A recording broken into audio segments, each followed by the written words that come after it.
God, I'm actually shaking. I mean, this is huge. This is the most important thing we've ever had to do. It's just such a massive responsibility. Meow! Don't worry, girls. This is Thursday fun. You'll be fine. I made a wee man out of chewing gum. Focus, Orla. This message, well, it's vital. We have to be clear and calm and concise. Right. Is there anything you want to ask before we start? Do lions yawn? Is there anything relevant you want to ask before we start? No. Okay, let's do this then. Turn it on. What do you mean? The camcorder, turn it on. Well, I already did. It's recording? Yeah. No. Yeah. Unbelievable. Thank you very much. Okay, fine, we'll just count to 5 and then edit that bit out. There's more from 1996 shortly. But first, a message from the first person ever in the history of Thursday Fun to have 3 videos on Thursday Fun. Happy motherfucking Easter, everybody. Everybody wants face masks, but Frederick, the Prepared Norseman, has a very simple and highly effective 100% barrier to inhaling viruses when out and about shopping.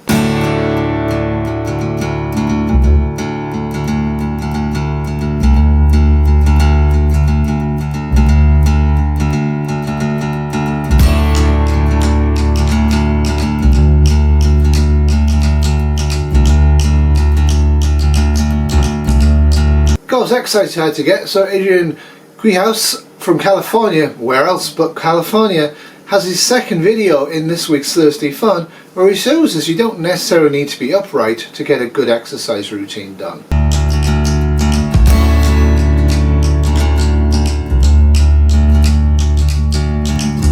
And now, a quick message from some English guy that looks like Jesus. No, it's not me. Hello from the lockdown. I've said it before, I'm going to say it again. Anybody with facial hair that wants to talk to you about any aspect of pandemic preparation is a complete idiot, completely unprepared to actually use an N95. So why do they even think that whatever they have to say has any relevance whatsoever to anybody? But I'm going to add that.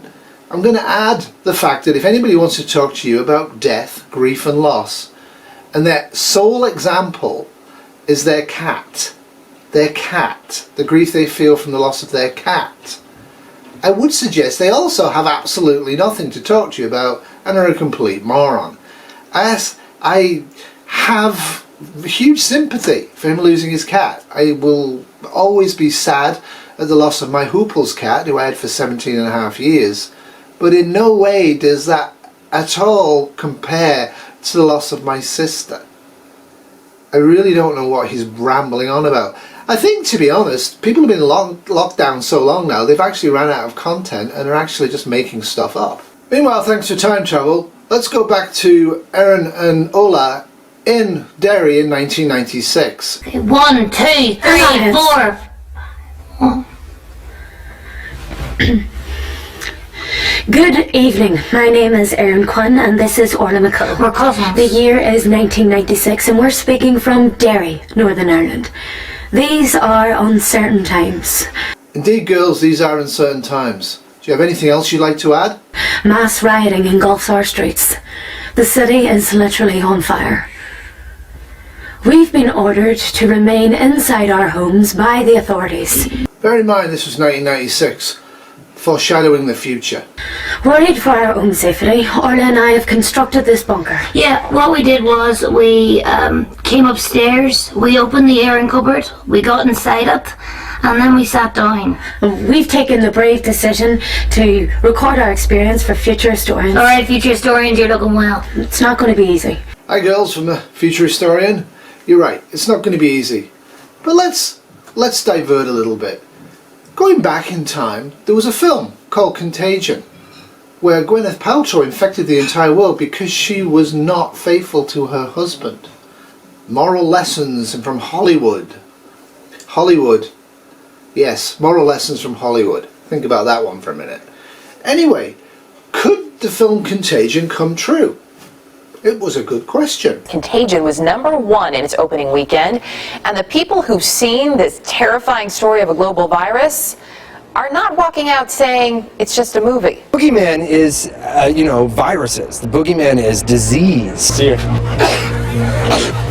Everyone. coughing in the movie theater. I thought it probably wasn't a good idea to cough. Definitely creeped out. Definitely conscious of walking out the theater and touching the door and holding it open for other people, where who opened it for me and who I was opening it for. We were in the ladies' room just now kind of teasing about scrubbing up like surgeons. It's a scary movie because it makes the possibility of a worldwide contagion that would kill millions and millions of people extremely plausible. I mean, we just witnessed a plague. Oh, the Centers for Disease Control worked very closely with the filmmakers to make this pandemic as real as possible. Could it actually happen, though? For that answer, we turn to the director of the CDC, Dr. Thomas Frieden. Good to have you with us this morning. Give us a reality check. How plausible is a scenario like the one that plays out in the film? Actually, it is quite plausible. Something like this can happen, and even in our own lifetime. If you think about HIV, more than 25 million people have already been killed by HIV around the world. And then we think of things like SARS too, which seem to spread very quickly. It's a little unnerving, though, to hear you say, yes, this is absolutely plausible.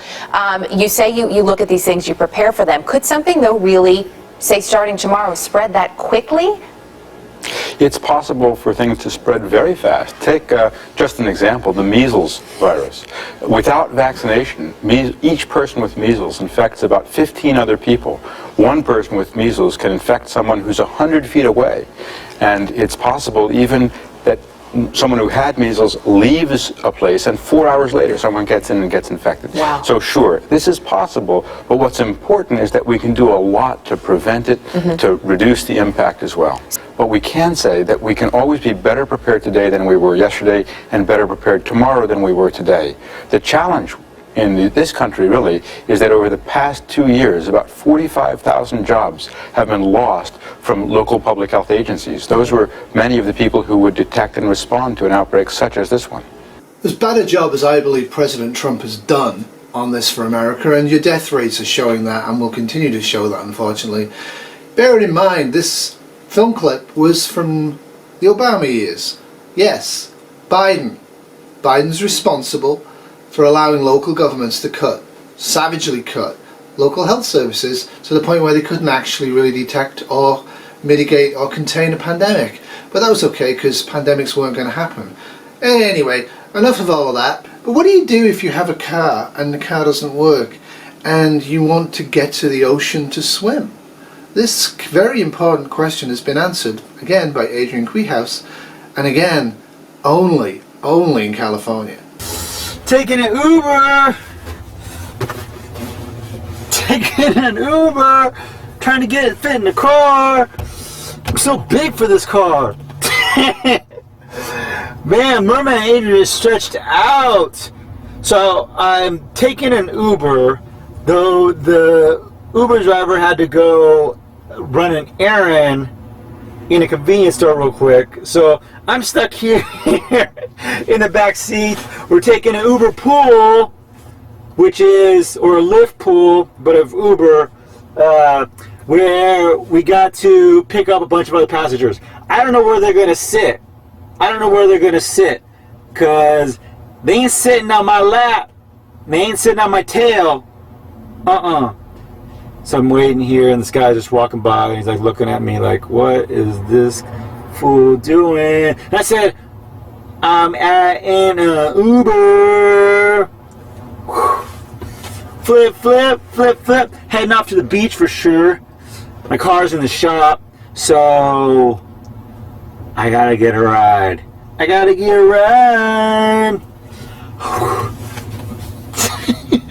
Oh.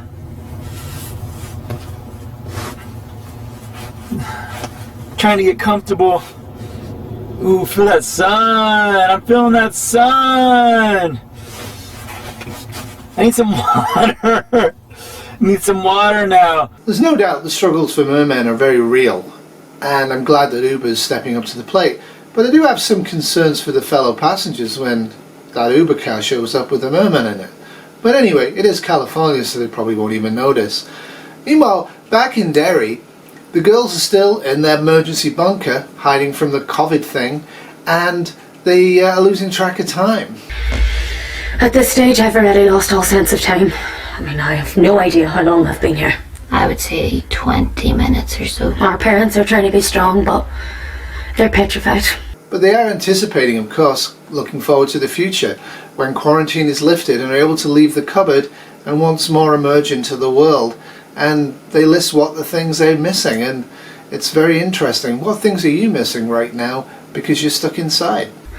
I've never seen my granddad this upset. Well, that's because he thought we had French fancies, and it turns out someone just put the empty packet back in the cupboard. So. God knows when this will be over. But when I eventually walk back out into the world, I will look at everything with new eyes. The sky, the sea, the mountains. My toes. What? I really miss my toes. You can see your toes anytime one of them attached to your feet. Oh, so they are. Oh. So I think the girls have the right idea staying in the linen cupboard. Meanwhile, in old Camden town, in the city of London, United Kingdom London that is, Costa decided to go out and about, and he had what I can only describe as a surreal experience. Hey guys and girls, thumbs up from me as usual. Hopefully you can see my reflection in the window. Just wanted to show you what I look like on my way to Camden. Got the old PPE on. Let me show you real life, not the reflection. So yeah, just off the Camden High Road, get some supplies. Just wanted to show you what I look like on a day trip. So I've got the old gloves on, the mask on, the safety goggles, and basically a waterproof jacket as well that I can decontaminate when I get home easily. This street normally is really busy on a Friday afternoon, but today it looks more like a Sunday. Not a lot of traffic, people queuing up outside of the Poundland, keeping 2 meters apart as they're supposed to. But yeah, shutters, all doors closed, businesses closed, and people outside Lidl's are also queuing up 2 meters apart. I'm going to be going in there in a little bit. Hopefully they got what I want. But like I said, a lot of the supermarkets open, Argos closed, many of the businesses in Camden are shut. Seems surreal, to be honest. Instead, on YouTube so rightly points out, focusing on one solitary thing like a global pandemic is a really bad idea. And here he shows us an emergency prep that he got by post. Now I do hope he decontaminated the inside and the outside of the box, but I guess it really doesn't matter, because after all, can the undead get COVID-19? You know, everybody's all worried about this coronavirus stuff, but you guys are overlooking something. Something extremely important. Yeah, that's right. Vampires. I'm ready. Are you? I'm ready. I can bludgeon them. I'm gonna do a 15-part video series as a live blog, and you can send me money during the live blog, where I'm gonna actually turn this into a vampire steak. But on a more serious note, how are the girls still managing in their bunker? I don't know. What are they missing? How's it going on? What's happening? I mean, I don't think anybody is yet live blog 24/7 from quarantine. It would be an interesting experience to live blog 24/7 from the inside of your house experiencing quarantine, I guess. A situation like this makes you appreciate all the things that you took for granted. I am grateful for so much. For the fact that I've been in love. With who? Well, he knows. If you're on about Muddler from X-Files, he probably doesn't know. He's flat to the mat with them aliens. Shut up, Paula! But mostly I'm grateful for my family. And I'm grateful for Cocoa Pops. Because family is all that matters. Family, but also Cocoa Pops. I love my family so dearly. And I swear to Christ, if you say Cocoa Pops one more time, Marla. But they're cracker. Aye, they're cracker, alright. Cocoa Pops. But the other thing is, would you throw somebody out of quarantine? If you got somebody in your house, family, say, that was irritating you, would you ejaculate them out of your home in a state of a pandemic? This is a crucial question. I expect many, many videos to be done talking about how people are going to deal with annoying and irritating people during a pandemic. Of course, for you guys, it's pretty simple. You just need to unsubscribe me. Anyway, it is cracker. I hope you enjoyed this, And a final message from the girls from Derry in Northern Ireland, one of the best series on TV. I thoroughly recommend Derry, the Derry Girls on Netflix. I think it's a great series. You might need subtitles. I have to put subtitles on for Kitty, but I can understand them pretty well, mostly. Anyway, have a great weekend and enjoy yourselves. Keep happy. Remember, in SHTF tomorrow will be always worse than today, unless you prep. And in a pandemic, every day is a weekend, unless you have to go to work. And if you have to go to work, you really don't want to. Doodles. Right, that's it. Just get out. Get out of the bunker. You can't throw me out of the bunker. Well, I am. I'm throwing you out of the bunker. Fine.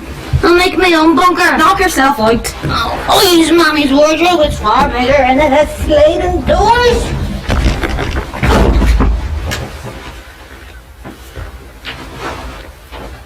Aaron. What? Do you fancy a wee bowl of Cocoa Pops? Alright then. Of course, everybody's focusing on the pandemic, right? I mean, it's kind of everybody's focusing on it. But as preppers, true preppers like Dad of YouTube, what? Dad YouTube on TV. Dad, but as Dad of YouTube on TV, what the hell is it? What? We'll be there for you, like we've been there before.